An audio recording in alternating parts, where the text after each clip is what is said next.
Ça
fait longtemps.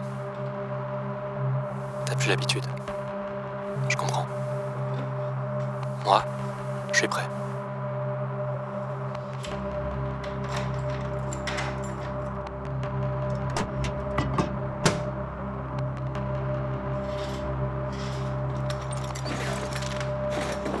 Prends ton temps.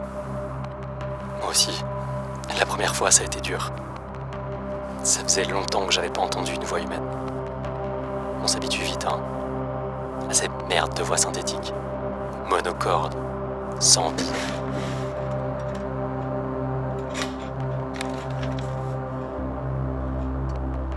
Je suis content que tu m'écoutes. Bon, on y va ?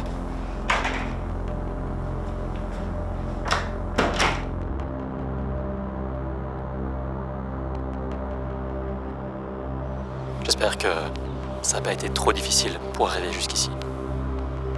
Que t'as pu éviter les caméras.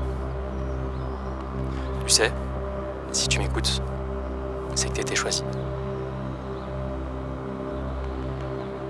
Tout ça n'a probablement pas beaucoup de sens pour toi. Mais dans cette pièce, tu es en sécurité. Alors prends le temps. Prends le temps qu'il te faudra pour comprendre.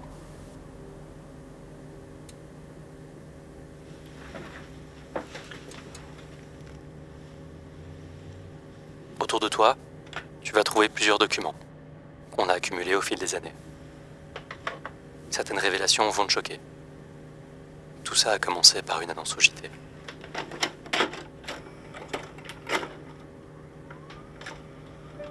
Par conséquent, il n'est plus possible de critiquer Elon Musk, propriétaire de Twitter, sur cette plateforme, sous peine de se faire censurer. Au cœur de l'actualité du jour, l'entreprise Apple annonce son projet de privatiser la lettre I. Cette proposition nous vient d'un comité d'économistes qui encourage la monétisation de nouveaux domaines. Mais alors, qu'est-ce que ça veut dire concrètement ? Pour utiliser cette lettre dans des publications et dans le domaine public, il faudrait désormais acheter une licence. Acheter une licence, me dites-vous ?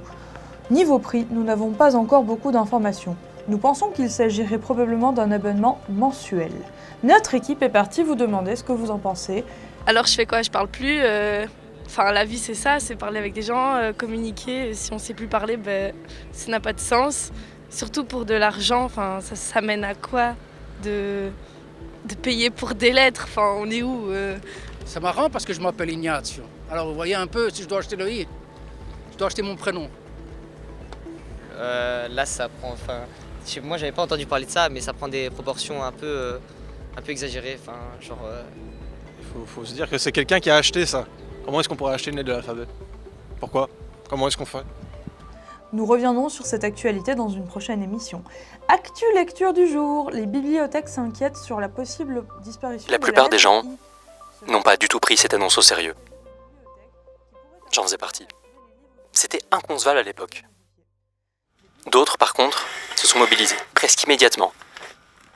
Une veille s'est formée autour de ce projet. Petit à petit, une proposition de loi a été mise sur pied. Et parallèlement, la résistance s'est construite. Plus le projet de loi s'est concrétisé, plus l'opposition s'est renforcée. Pendant des années, les manifestants se sont retrouvés dans les rues, de plus en plus nombreux, pour empêcher que la loi ne soit mise en place. Et finalement, l'opposition a réussi. La privatisation du I n'a pas eu lieu. Et puis un jour, le climat a basculé. Dans le chaos global, Apple et nos gouvernements en ont profité pour réintroduire et faire passer la loi en douce.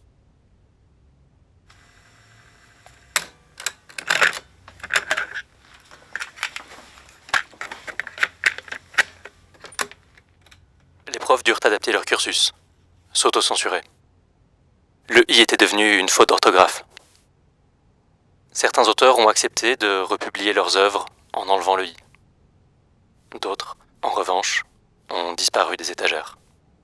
Dans la panique générale, beaucoup ont voulu apprendre la langue des signes le plus vite possible. Mais tout le monde n'était pas affecté de la même façon. Les plus riches, eux, pouvaient payer une licence pour s'exprimer librement.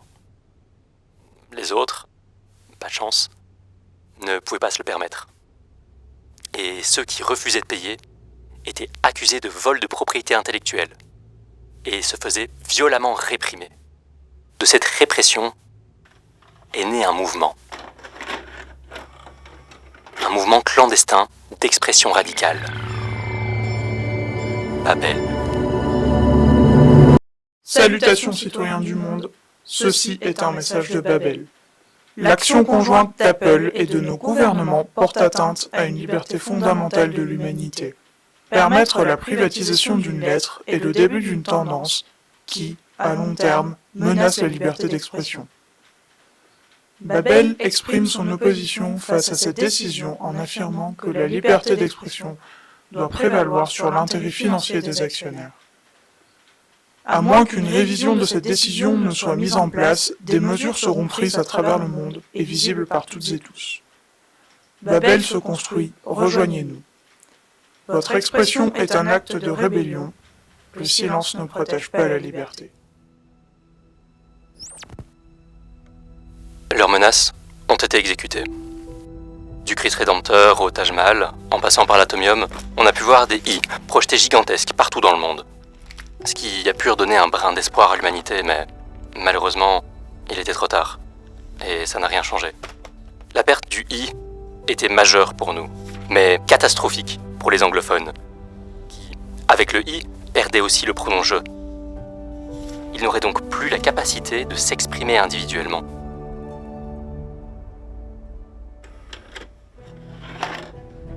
Following the decision that Apple wants to purchase the licensing rights to the letter I decided to revisit a class that we've previously seen, which is Descartes.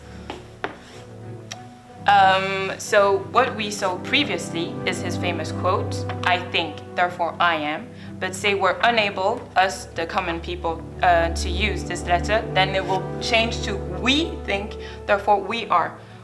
Because this could be similar as it's the first person pronoun. However, making use of the plural form and not the first singular form changes everything and changes the optics of his philosophy. So what does that mean for critical thinking? What does that mean for decision making? What does that mean for individuality? If I'm unable to express myself, if you're unable to express yourself, it's just not an option. So we think, therefore we are, is just not an option. And I think then the quote makes no sense. How can we share our decisions or make choices if we don't have our own capacities?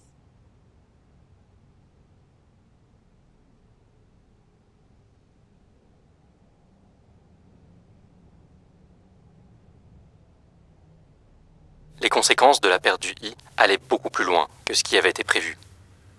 Enfin, non. Certains, appelés alarmistes à l'époque, avaient prédit avec une impressionnante précision les différentes ramifications de cette idée. La vraie question, c'est est-ce que le langage est un objet que le capitalisme va pouvoir attraper et marchander ?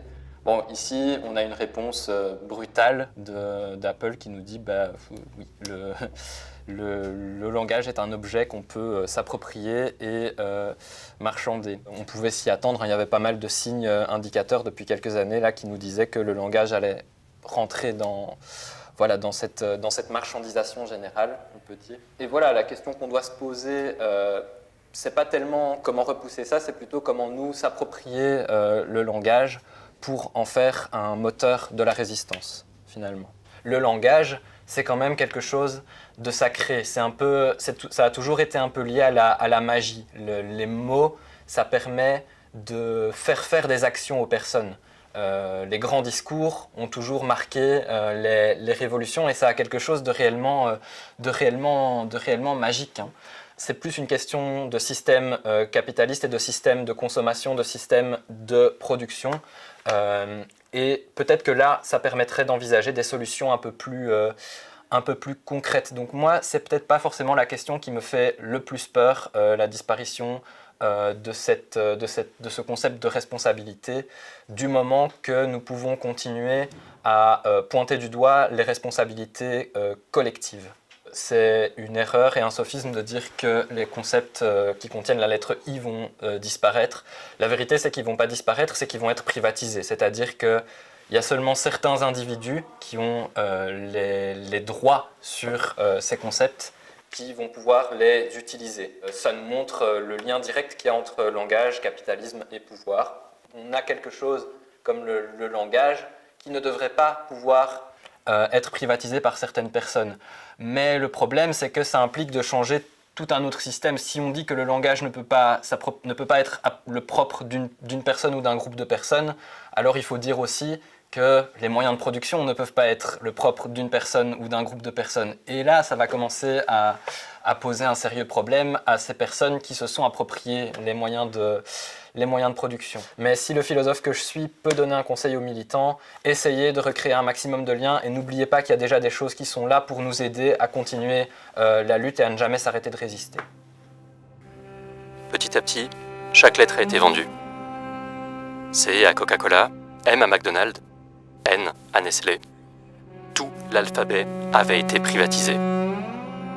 Depuis, impossible de s'exprimer, le langage ayant été entièrement colonisé. Au fil du temps, les grandes entreprises se sont rachetées les unes les autres, jusqu'à ce que la majorité soit contrôlée par la boîte mère de Google, le groupe Alphabet.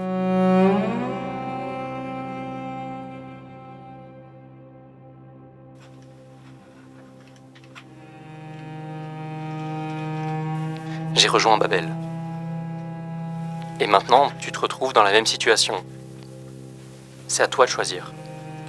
Pendant des années, notre liberté a été réprimée et nous nous sommes battus pour la récupérer. Alors continue le combat, perpétue le mouvement, n'abandonne jamais. Ton expression est un acte de rébellion. Le silence ne protège pas la liberté.